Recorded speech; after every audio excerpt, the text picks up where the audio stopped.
Have you ever been told that the best way to heal is to disappear? That the key to power is to vanish, to stop calling, stop reaching out, stop showing up? The world calls it no contact. But what the world calls strategy, the Stoics would call illusion, the illusion of control, because silence can be ignored, but transformation cannot. You've heard it before. Cut them off, go silent. They'll miss you. You've read the quotes, you've seen the advice, the digital gospel of detachment. But the truth is, if you're waiting for your silence to be noticed, you are still trapped. You haven't reclaimed your power. You've only disguised your dependence.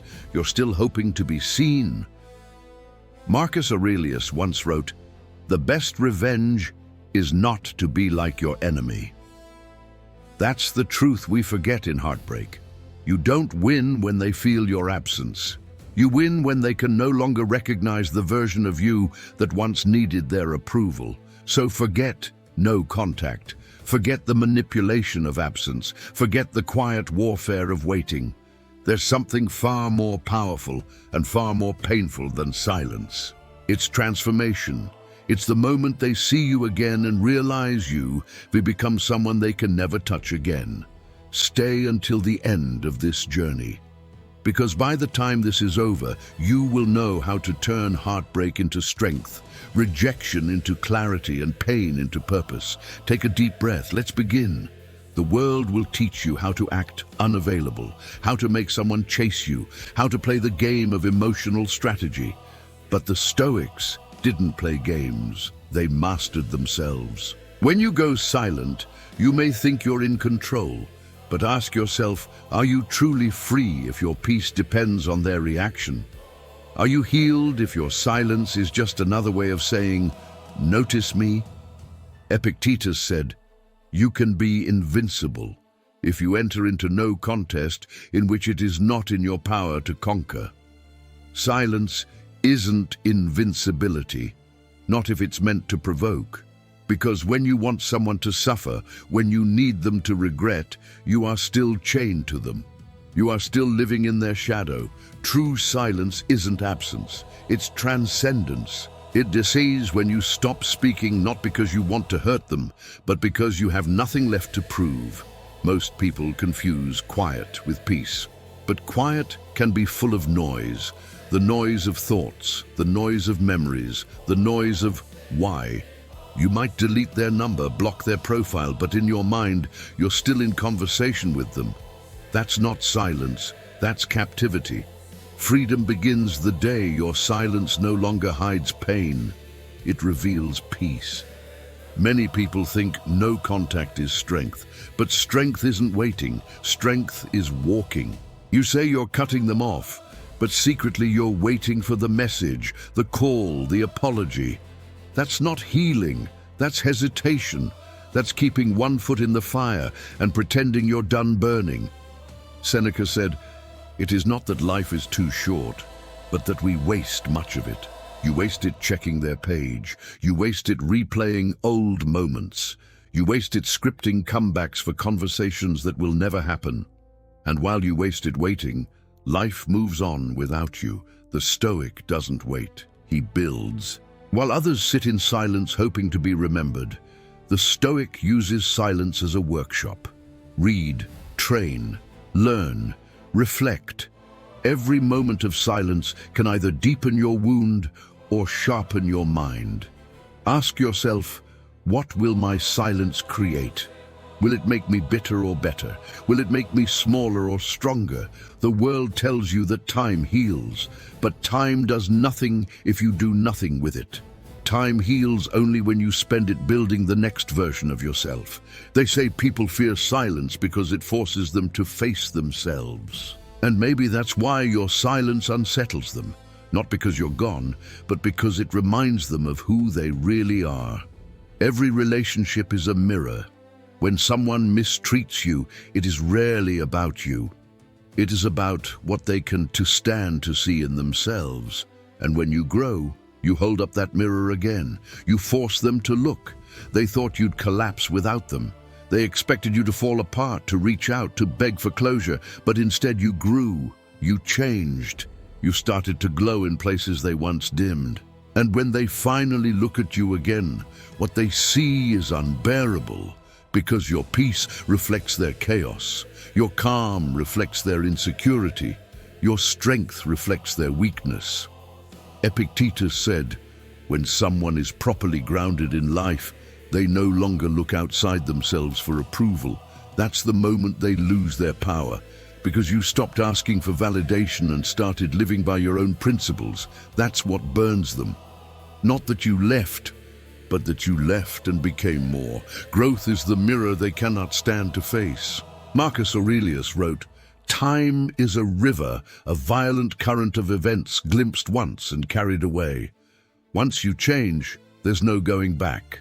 That's why transformation hurts. Not because it's difficult, but because it makes certain things impossible to return to. They may come back, thinking they can restart where you ended, but they'll find that the version of you they loved no longer exists. The one who tolerated disrespect, the one who lived for attention, the one who confused being needed with being loved, that version drowned in the river of time. And when they reach out, they won't find the person they remember. They'll find someone who speaks less, smiles differently, and carries a new kind of silence. Not the silence of waiting, but the silence of wisdom. That's the silence that terrifies people. Because it's not passive, it's not desperate, it's serene, it's power disguised as peace. You can't go back once you've seen the truth. And the truth is this: no one who truly values you will make you question your worth. Once you realize that your old self, the one that begged, the one that hoped, dies. And from that death, a new self is born. That's the irreversible pain of growth. You lose parts of yourself, you lose illusions, but what remains is pure, unshakable, and whole. The Stoics called it self-mastery, the art of governing your own soul. Seneca said, "He who conquers himself is the mightiest warrior." And that's what silence must become. Not a punishment, but a forge. Not a wall, but a weapon against your own weakness. When the urge rises to text them, you breathe instead. When the mind replays memories, you focus on what you can build. When the heart aches, you remind it, this is strength in disguise. Self-mastery is not about suppressing emotion, it's about transforming it. You take the fire of pain and use it to forge patience. You take the weight of heartbreak and use it to build discipline. Every act of restraint is an act of creation. Every choice not to react is a declaration of control. The Stoic doesn't avoid pain, he endures it. He doesn't seek revenge, he refines himself until revenge becomes irrelevant. Because once you master the inner world, no outer world can shake you. That's when you become dangerous. Not because you're angry, but because you're calm. Not because you want to be feared, but because you no longer fear anything. That's the state they can't understand and can't reach. There's a silence more powerful than words, the silence of serenity. It's the stillness that comes when your heart no longer argues with reality. When you stop asking, why did this happen? And start asking, what can I create from this? When you stop trying to win back the past and start mastering the present, that's when you become unreachable. They can talk about you, they can misinterpret your silence, they can rewrite history, and it won't move you. Because you've outgrown the battlefield, that's the ultimate victory, to be beyond the reach of anyone's chaos. You're not running away, you're rising above. You're not punishing them, you're protecting your peace. They can't reach you because you no longer meet them on the level of ego. You've ascended to the level of essence, and at that height you realize something profound. Peace doesn't need to prove itself, it simply exists. That's what breaks them. Not that you're gone, but that you've become untouchable. Peace is the most feared form of power, because it cannot be negotiated with. People can argue with your opinions, they can resist your words, they can distort your intentions, but they can do nothing against your peace. It disarms them, it exposes them. The one who controls his own mind controls the world around him. That is why the Stoics were unshakable, because no insult, no betrayal, no rejection could reach the fortress of a disciplined mind. And you are learning to build that fortress now. At first, the silence feels like loss. You miss the noise, the chaos, the constant validation. But in time, you begin to see that peace is not empty. It's full of meaning. It's the sound of self-respect returning home. It's the whisper of your own power reawakening after years of being silenced by need. Seneca said, "No man is more unhappy than he who never faces adversity, for he is not permitted to prove himself." And that's what heartbreak gives you. A chance to prove yourself to yourself. Because the truth is, you never know who you are until you lose everything that once defined you. The messages, the comfort, the illusion of belonging. When all of that is stripped away, what remains? That's your essence. That's your strength. The Stoic doesn't avoid the storm. He becomes the eye of it, calm, centered, unmovable. Now that the noise is gone, what will you do with the silence? Will you let it consume you, or will you let it sculpt you? The Stoics use stillness as a tool. They turned solitude into a classroom and pain into a teacher. So sit with it, don't escape it, don't numb it. Listen to what it's trying to tell you. Every ache is a message, every tear is instruction. They are not asking for pity, they are demanding purpose. Marcus Aurelius said, "If you are distressed by anything external, the pain is not due to the thing itself, but to your estimate of it. And this you have the power to revoke at any moment." That is the key. Your freedom begins when you stop giving meaning to loss and start assigning meaning to growth. You can choose what your pain stands for.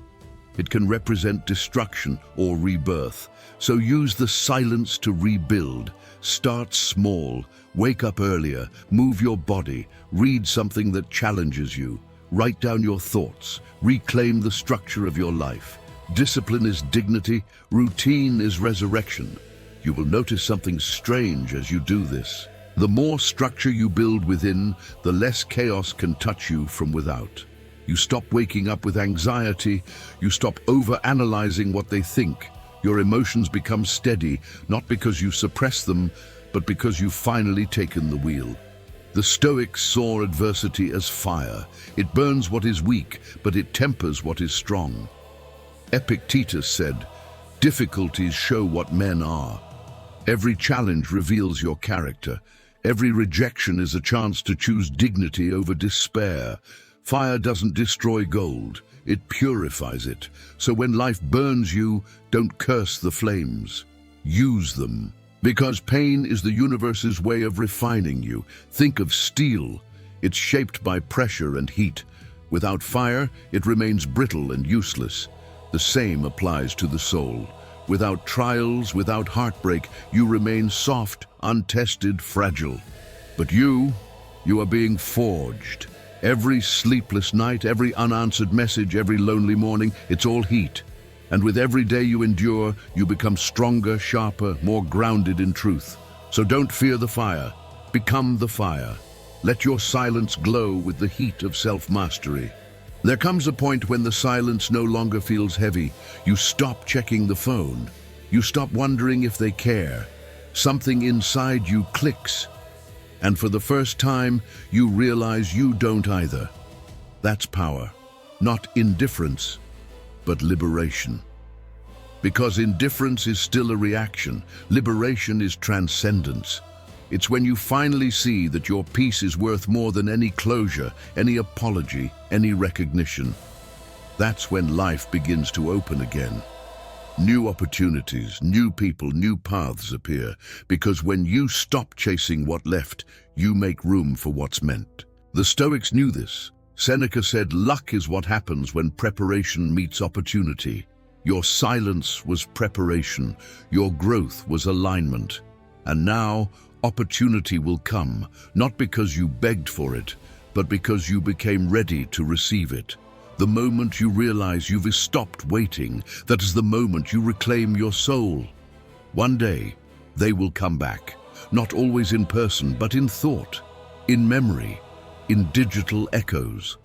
They'll see something that reminds them of you, and for a moment, they'll feel the absence they once ignored. And when that happens, it won't be your silence that hurts them.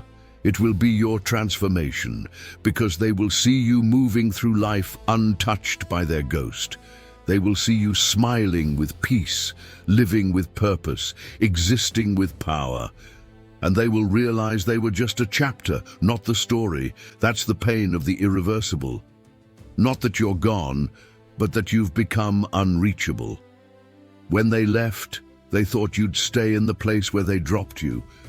But you walked out of that graveyard and built a kingdom. You didn't bury yourself in sorrow.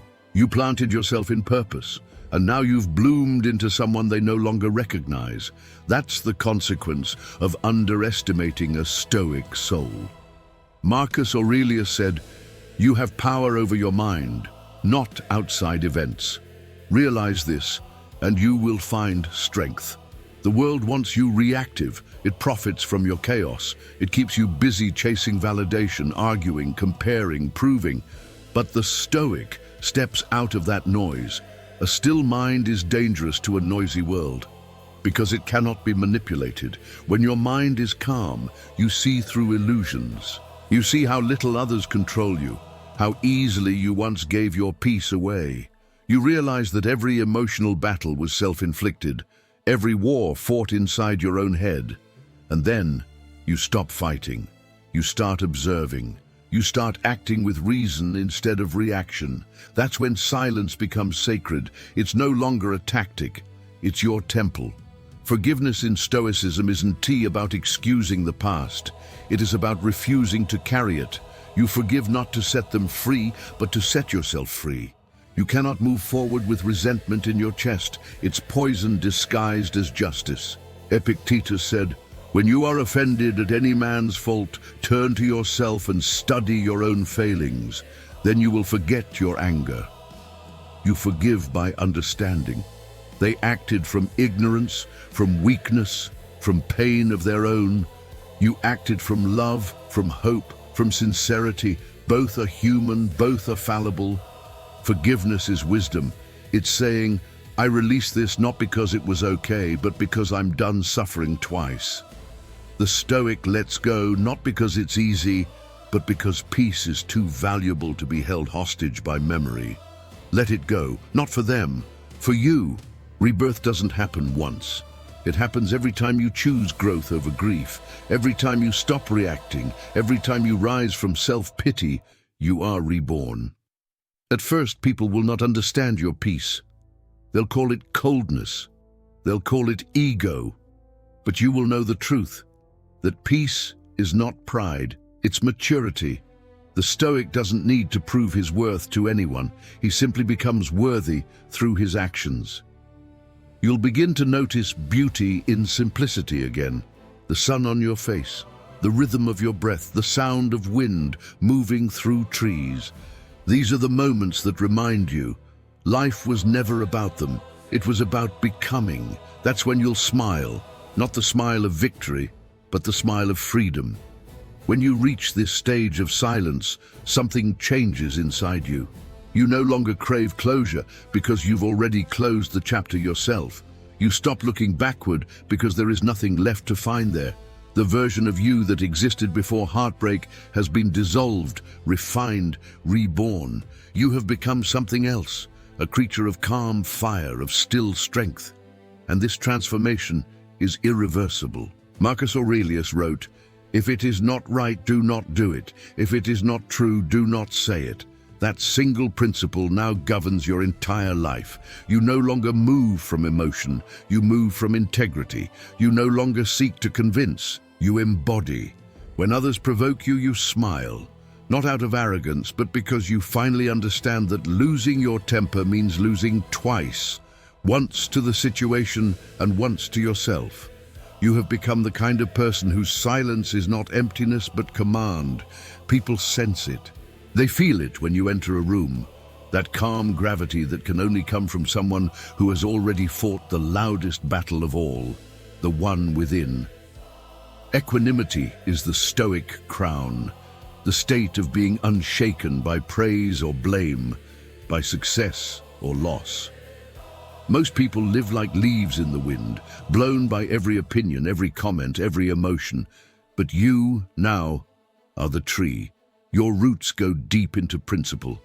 You know what you value, what you stand for, what you will and will not allow. And that knowledge makes you free.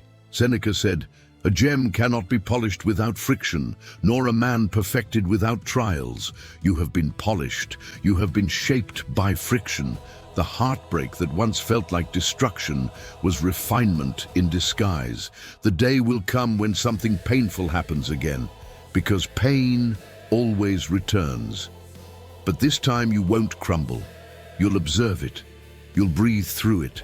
You'll remember, this too is material for virtue. You'll turn every misfortune into fuel, every wound into wisdom. That is equanimity, the art of remaining whole in a world built to shatter you. To be strong is to be alone without feeling lonely. The Stoics knew this well. Solitude was not isolation for them. It was revelation. Epictetus taught his students to retreat inward, to speak with their own reason as with a friend. That is what you do now. You are never truly alone when your own mind has become good company. At night, when the world sleeps, you sit in silence, and instead of craving distraction, you find dialogue within. You review your day. Did I live according to my values? Did I act from love or from fear? This daily self-examination is the furnace of Stoic virtue, and slowly you start to realize something extraordinary. That peace was never outside you, it was always here, beneath the noise. All the no contact, all the absence, all the distance. It was never about them. It was the universe's way of clearing the room so you could finally hear yourself. True Stoicism doesn't end in isolation. It sends you back into life renewed. You emerge from silence not as a ghost, but as a guardian of your own peace. You interact again, but differently. You love again, but without attachment. You speak again, but with intention. You no longer chase. You attract by existing fully, calmly, authentically. Marcus Aurelius said, "Waste no more time arguing about what a good man should be one." And that is exactly what you have become. Not a preacher of peace, but a living example of it. You will find that the people drawn to you now are different. They are calmer, kinder, deeper, because like attracts like, and peace recognizes itself. The chaos that once thrilled you will now exhaust you. Drama will no longer feel like love. It will feel like poison, and you will protect your peace like a sacred fire. That's not coldness, that's clarity. Time is the ultimate equalizer. It exposes truth without your interference. You don't have to prove to anyone that you were genuine. You don't have to announce your growth. You simply live long enough for time to reveal everything. Seneca wrote, "Time discovers truth." The people who once doubted you will see it. The ones who betrayed you will face themselves. And those who truly loved you will meet you again, stronger, wiser, deeper. But you won't be waiting for any of them, because the Stoic doesn't wait for recognition. He lives for alignment. Recognition is temporary. Alignment is eternal. Let time work for you, not against you. Let it carry you forward while others stay stuck defending the past. That is justice, not revenge, but revelation. There comes a point when peace feels like luxury, but also like destiny. You've fought so hard for so long that now serenity itself feels like triumph. You wake up in the morning without dread. You breathe without tension. You walk through the day with quiet purpose. That is the crown of the Stoic, invisible, weightless, yet unmistakable. It's not given by others. It's earned in solitude, forged in restraint, polished in patience. Your silence is no longer empty, it is full of gratitude. You thank life for every hardship, every betrayal, every loss, because without them, you would never have discovered this version of yourself. You stop asking, "Why me?" and start whispering, "Thank you." And that gratitude radiates from you. It softens your face. It deepens your voice. It steadies your walk. It turns you into the kind of person whose presence itself is peace. You've come full circle. The silence that once hurt you has now become your language. But you don't keep it to yourself. You use it to guide others. Because the final duty of strength is service. Marcus Aurelius ruled an empire, yet wrote daily reminders to remain humble. Seneca advised emperors, yet spoke of the equality of all souls. Epictetus was born a slave, yet taught freedom to generations. Their legacy wasn't noise, it was calm. And now you join that lineage. Your story, your heartbreak, your rebuilding, your rise is not wasted. Someone out there will need it. Someone will listen to your words and see themselves. And because you survived, they will believe they can too. That is how the Stoic spirit endures, through example, not explanation, through demonstration, not declaration. So live in such a way that your peace becomes contagious. Let your silence speak louder than your opinions ever did. When everything else fades, the memories, the faces, the noise, what remains is character. Character is what you built in the silence. It's the sum of every choice you made when no one was watching. The world may never know the battles you fought, but you will. And that knowledge is enough. Epictetus said, "No man is free who is not master of himself." Freedom is not found in distance. It's found in discipline. It's found in the ability to stay kind in a cruel world, to stay centered in chaos, to stay hopeful in heartbreak. You have become free. Not because they miss you, but because you no longer need them to. You have become powerful. Not because you control others, but because you control yourself. And you have become wise. Because you finally understand that what hurts more than silence is transformation. Not theirs, but yours. Take a deep breath. Feel the calm inside your chest. That is not emptiness. That is mastery. If these words reached you, don't just listen, live them. Every day, choose reason over reaction. Choose progress over pity. Choose peace over power. Pick up the book you've been postponing. Start the project you've been afraid to begin. Speak less, do more. Become so focused on your evolution that nothing external can disturb it. Write this phrase as your declaration. My growth is my silent revenge. Let it remind you that you never lost anything by walking away. You only lost the illusion that you needed what hurt you. And if you ever feel your resolve weaken, return to the wisdom of the Stoics. Read Marcus Aurelius to remember calm. Read Seneca to remember courage. Read Epictetus to remember control. Because every line they wrote, every word they left was meant to lead you here, to this moment of realization, to this quiet victory. The victory where you no longer seek to be missed. The victory where your peace speaks for itself. The victory where the world cannot shake what silence has built. This is your story now, not one of loss, but of awakening. Not one of silence, but of sovereignty. You have risen beyond the reach of those who once underestimated you. You have proven without saying a word that transformation is louder than absence. So stand tall, live deliberately, walk in peace. Because the calm you carry within you now, that unshakable, unstoppable calm, is the sound of freedom itself.